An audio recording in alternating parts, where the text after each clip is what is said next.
Paano mag-one name sa Facebook? Sundan mo lang ang ating tutorial from start to finish. At matik, naka-one name na agad ang iyong Facebook account pagkatapos ng videong ito. Let's start. Sa iyong cellphone, i-open at i-login ang iyong Facebook account. Then i-click ang menu. Next, i-click ang settings.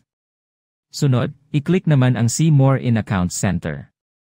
Then click Profiles. Next, click your account. Then i-click ang name.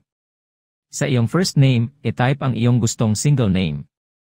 Sa last name, burahin ito at palitan ng space. Kapag okay na, i-click ang Review Change. Hindi po yan gagana at makikita ang first or last names on Facebook can't be too short na policy error. I-click lang ang back, at back ulit, then close. Sa settings, scroll lang pababa at i-click naman ang language and region. Then, i-click ang language for buttons, titles and other text from Facebook. Sa language, hanapin at piliin ang Indonesia.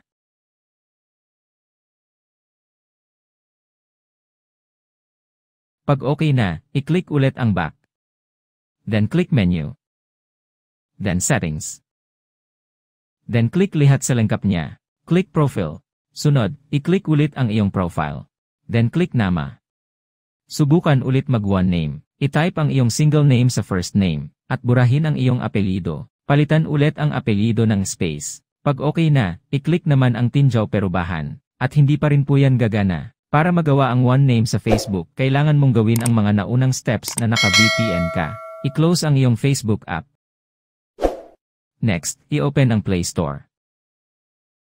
Sunod, i-click ang search. Sa search, i-type ang Urban VPN. Sa results, i-click ang Urban VPN. Then, click install. Hintayin lang na matapos ang pag-download at install. When done, i-click ang open. Then click choose free. Next, click accept. Sunod, i-click ang agree and continue. Then click skip. Sa auto server, i-type ang Indonesia. Sa results, i-click ang Indonesia. Sa connection request, i-click lang ang OK. Sa allow notifications, i-click lang ang don't allow.